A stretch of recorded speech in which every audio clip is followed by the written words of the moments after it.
There is a piece out in the Times today, and it has also been covered by other outlets as well, entitled "Israel Condemns Starmer for Dropping Challenge to Netanyahu Arrest Warrant." Now, what is this about?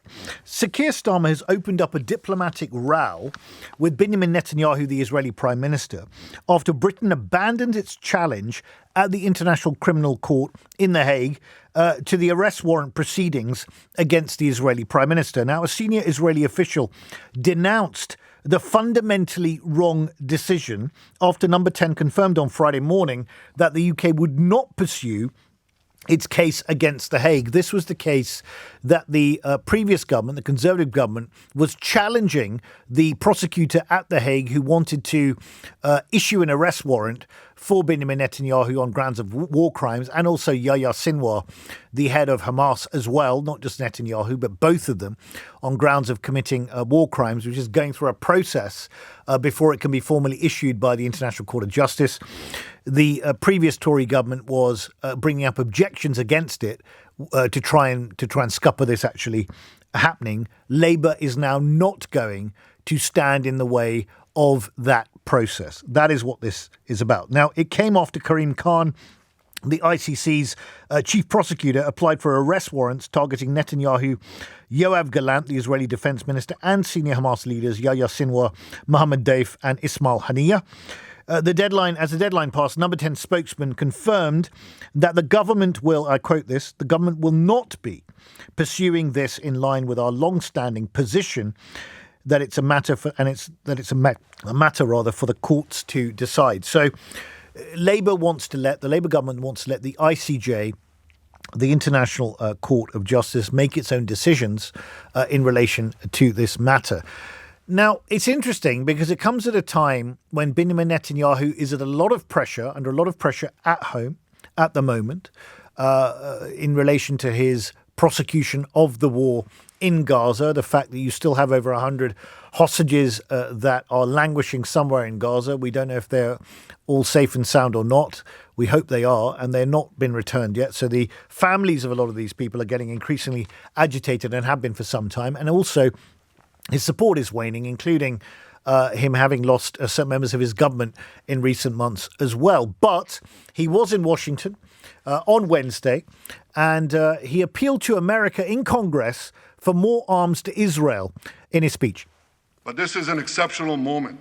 Fast-tracking U.S. military aid can dramatically expedite an end to the war in Gaza and help prevent a broader war in the Middle East.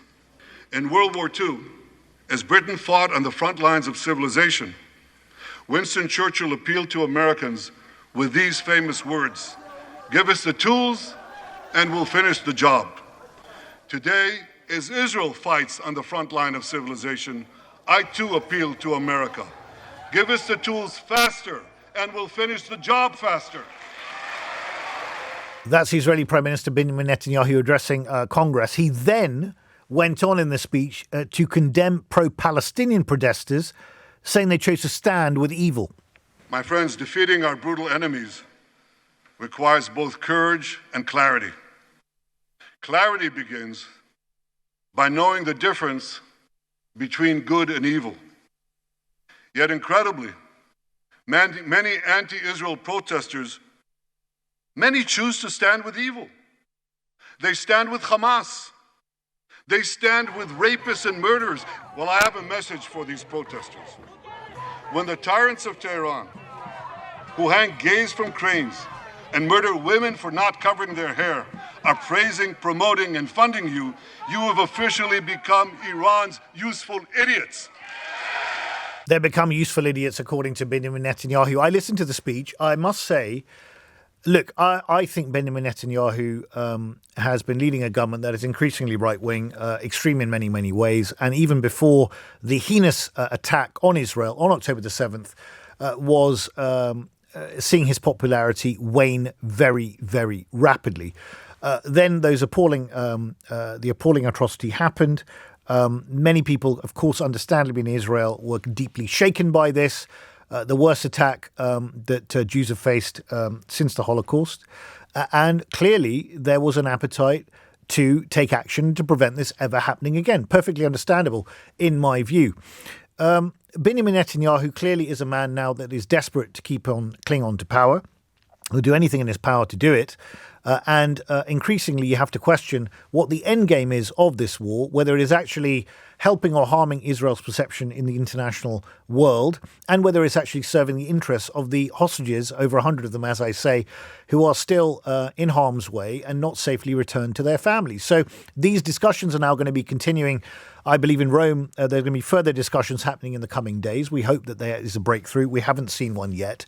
But he's a man under pressure. But I tell you this, whatever you think of Benjamin Netanyahu, and I'm not a fan, his speech was a masterclass in oratory. I mean, he held that room. Yes, there were many Republicans there. A number of Democrats didn't attend, including Kamala Harris, who had other things to do, although she was going to meet I think she did meet Benjamin Netanyahu separately. But it was a masterclass in oratory. He absolutely gave an unequivocal defense of his country's prosecution of this war and why it was not only Israel's war, but America's war as well.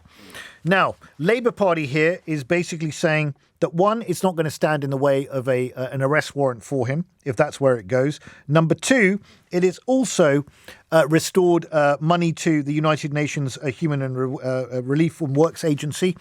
And third, it is now also looking at British arms sales to Israel and what should happen there, whether they should just be purely defensive or whether offensive weapons should also be provided. My question to you on the back of all this: is Labour's tougher approach to relations with Israel right?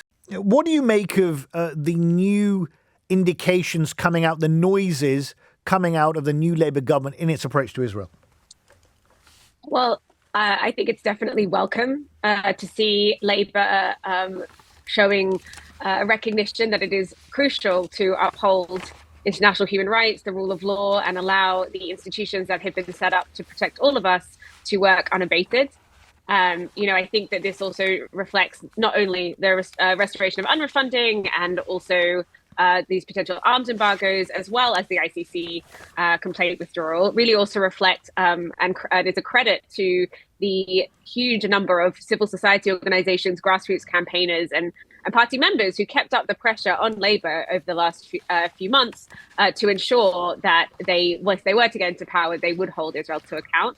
Obviously, this is not enough just now. We do need increased pressure from the UK as well as the wider international community to ensure that Israel is forced to stop their brutal assault on Gaza. But this is a necessary first step, and we should welcome it and celebrate the victory of these civil society campaigners. Emily, what do you make of the response from the Board of Deputies of British Jews and the Jewish Leadership Council that issued a joint statement on Friday saying, and I quote, "We are concerned that the cumulative effect of these announcements in quick succession signal a significant shift in policy away from Israel being a key UK ally. This would not only be a strategic error, but a moral one."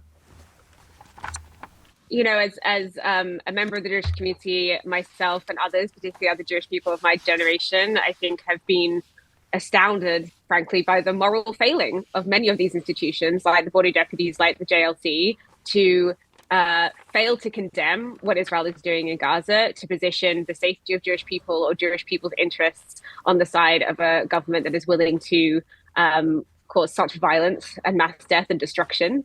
I don't think that they do actually have the interests of Jewish people at heart, because the interests of Jewish people are the same as all minority communities in this country. It's making sure that democracy is upheld, that human rights are respected, that the rule of law is enshrined. Where Israel does not get a free pass. It is a country like any other and should be treated as such. And to see our institutions over and over again defend what is inherently becoming increasingly, or is already, indefensible, is both embarrassing and a deep moral failing. Why do you think, if that's the case, Emily, that Benjamin Netanyahu in Washington on Wednesday was cheered to the rafters and given standing ovation after standing ovation practically after every major point that he made during the course of his speech? Yeah, I mean, it's a great question. I also watched with sort of shock, actually. It's a brilliant piece of oratory, though. I mean, maybe, but I mean, he's still obviously doing some terrible things, and Indeed. it's really disappointing. A to lot of see, people would argue that, governments. but it was well delivered. Yeah, I mean, lots of things are well delivered, but I think that, what I think is concerning, or what is important for us to remember, I think, is the broader geopolitical context. So what we saw there is a reminder that, there's lots of different international governments, such as the US, who have a vested interest potentially in this war continuing. And we need to ask ourselves why. We need to ask ourselves who benefits from arms being continued to be sold to regimes that commit human rights abuses. Israel's one of those. It's not the only one. And use this moment to think about what kind of political reality or political future we want. We do not want people who are war criminals being applauded in governments that are supposed to uphold democracy. We do not want to see we even in the last hour, Israel just bombed a school and killed 30 people. The signal of what happened in Washington earlier this week is that Palestinian lives don't matter. And, for myself and for many others who see this war being perpetrated in the name of Jewish people, we are here to say, no, that is both immoral, unjustifiable, and we will take a stand against that. And I think that, people who stood up and applauded Bibi Netanyahu in Congress last week should be, frankly, ashamed of themselves. Emily, do you want to hear more from the Labour government about expansion of settlements in the West Bank? There are 700,000 people now living in the West Bank. Bibi Netanyahu the other day came out in his typically pugilistic manner saying that this is the ancient land of the Jews, this is part of Judea and Samaria, and we're not going to move anywhere. And this has already been, again, the International Court of Justice basically saying that this is in contravention of international law. Would you like to see the Labour government go further and actually also talk about settlements in the West Bank? Absolutely. I mean, I think that, Labour and all of the international community should now be really putting their utmost attention onto not only what happened on October 7th and since, but also what has been happening arguably since 1948 and particularly since 1967 as well, which is deep injustice around land theft, the erasure of Palestinian identity, human rights within the area, the treatment of Palestinians within 48 as well.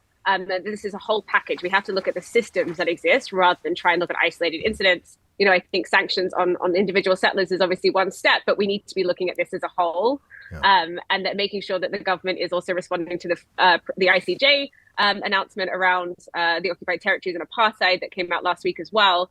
These are all things that Labour should be focusing on in conjunction with other with the European Union and other international community members to make sure that Israel is held accountable and that we can actually see a resolution between the river and the sea that ensures freedom, democracy, and human rights for all. Emily, my final question to you is this, and it's I'm always very conscious about drawing conclusions about communities and treating them as monolithic blocks, which I think is dangerous to do. To what extent are you regarded as a sellout by your fellow compatriots, Jewish compatriots, or as actually someone whose views are widely shared amongst certain Jews? I mean, can you give us a sense of whether you're on an island on your own or whether this is quite a widespread view that you're promulgating here? Yeah, I mean, I think it's an interesting question. What we've seen particularly, I think, there's increasingly numbers of Jewish people speaking out against Israel's actions, both in Gaza, but broadly in general, who are forming new communities. Namod is a good example of that. I think the pushback to that has been to potentially sort of chastise us or attack us as self-hating Jews or not really Jewish or whatever it is they want to say. But actually, we know that we, in many ways, are the future of our community. We are the people who are standing up and saying we want to live and understand our Jewish values as ones which uphold freedom and justice and human rights and a way to exist in the world and make sure our Jewishness does not is not in competition with our broader value. I think often at this time, support for Israel means that often you have to sort of siphon off your other values in order to support what Israel is doing. Yeah. And there's so many more Jewish people waking up and saying, I don't want to do that anymore. And I think what we, whether we're a minority or not, you never can tell that, there's always that joke, 2 Jews, 3 opinions, right? But I do think there are increasing numbers of Jewish people who see what Israel is doing and say, this is not my Jewish values. Yes. And we are providing a home for that. That 2 Jews, 3 opinions is not confined to Jews, by the way. I can tell you it's also applies to many other people as well.